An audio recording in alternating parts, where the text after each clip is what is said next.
8 اکتوبر 2005 کا دن پاکستان کے لیے قیامت بن کر آیا۔ اس دن ترکی میں پاکستانی ڈپلومیٹ امجد مجید عباسی مقررہ وقت سے پہلے ہی سفارت خانے پہنچ گئے تھے کہ پاکستان سے زلزلے کی خبریں آنا شروع ہو گئی تھیں۔ انہوں نے ٹی وی لگایا تاکہ وہ زلزلے سے ہونے والی تباہی کا اندازہ لگا سکیں۔ تب تک صرف اسلام آباد سے خبریں آ رہی تھیں، وہاں ایک ٹاور گر گیا تھا۔ دیگر علاقوں میں ہونے والی تباہی کا اندازہ کسی کو نہ تھا۔ تبھی ان کے انٹرکام کی بیل بجی۔ آپریٹر نے بتایا کہ ترکی کے وزیر اعظم آفس سے فون ہے۔ رجب طیب اردوان تب ترکی کے وزیر اعظم تھے۔ یہ فون ترکی کے وزیر اعظم آفس کے ڈائریکٹر جنرل کی جانب سے تھا۔ اس نے مجید عباسی سے کہا کہ وزیر اعظم طیب اردوان نے انہیں آپ تک یہ پیغام پہنچانے کو کہا ہے کہ انہیں پاکستان میں زلزلے کا پتہ چلا ہے، جس پر وہ افسردہ ہیں۔ مزید یہ کہ آپ ان کا یہ پیغام حکومت پاکستان کو پہنچائیں کہ مشکل کی اس گھڑی میں ترک قوم آپ کے ساتھ کھڑی ہے۔ ڈی جی نے مزید بتایا کہ وزیر اعظم اردوان کی ہدایت پر ایک کارگو جہاز امدادی سامان سے لاد دیا گیا ہے۔ آپ اپنی حکومت سے رابطہ کر کے طیارے کی لینڈنگ کی اجازت دلائیں۔ جو ہی ہدایت موصول ہوں گی، طیارہ اڑان بھر لے گا۔ یہ پیغام دے کر ڈی جی نے فون بند کر دیا۔ دوسری طرف جذبات سے لبریز ڈپلومیٹ ہاتھ میں فون پکڑے یہی سوچتا رہا کہ کیسے ترک وزیر اعظم نے زلزلے کے فوری بعد ہی ذاتی دلچسپی لے کر امدادی سامان کا بندوبست بھی کر دیا۔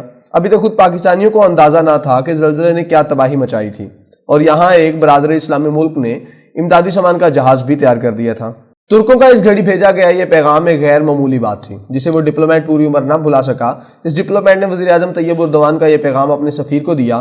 انہوں نے یہ پیغام پاکستان کے فورن آفس کو بھجوا دیا۔ جو ہی حکومت پاکستان نے ترکی کی یہ پیشکش قبول کی، ترکی سے امدادی سامان سے لدے جہاز پاکستان پہنچنا شروع ہو گئے۔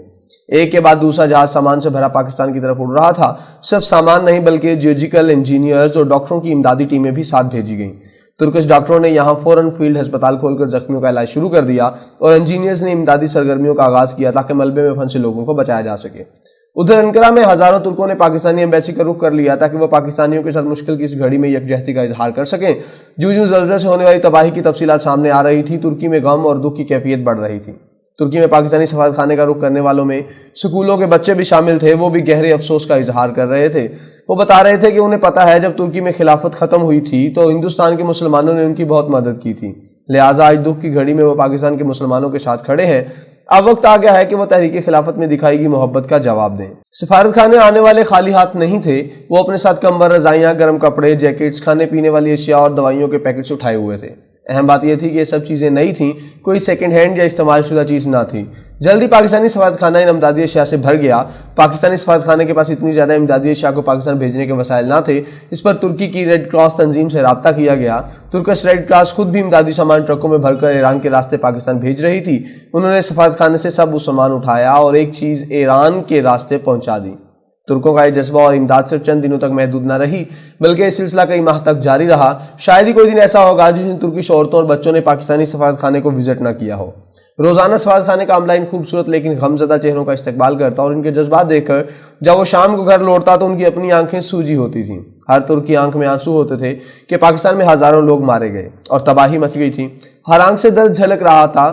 ان سب ترکوں میں دو چیزیں مشترک تھیں، ایک تو ہر آنکھ بھرائی ہوئی ہوتی تھی، اور دوسرا ان کے اندر یہ احساس تھا کہ شاید انہیں مصیبت اس گھڑی میں جتنا کچھ کرنا چاہیے وہ اتنا نہیں کر پا رہے۔ کئی ترک خواتین نے تو اپنے زیورات تک اتار کر وہاں ایمبیسی میں احتیاط کے طور پر جمع کرائے، جبکہ سینکڑوں ترک بچوں نے اپنی جیب خرچ بینکوں میں جا کر ریلیف فنڈ کے لیے جمع کرائے، جن میں زیادہ تر سکے تھے۔ ایک واقعہ جس نے سب کو متاثر کیا وہ ایک بوڑھی عورت سے متعلق تھا جو اپنے ساتھ ایک بڑا بیگ لائی تھی۔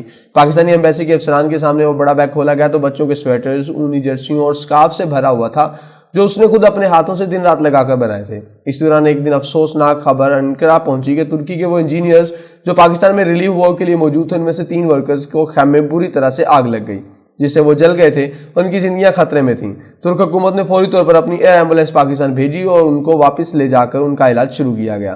جب وہ ایئر ایمبولینس سے ایئرپورٹ پر اتری تو ڈپٹی ہیڈ مشن امجد مجید عباسی وہاں رات 2 بجے موجود تھے تاکہ ترکوں کو احساس ہو کہ ان کی قربانی کی پاکستان کو کتنی قدر تھی۔ تاہم ان میں سے 2 انجینئرز کی جان نہ بچائی جا سکی۔ بعد میں ان ترک ہیروز کو حکومت پاکستان نے اعلیٰ سول ایوارڈ سے نوازا۔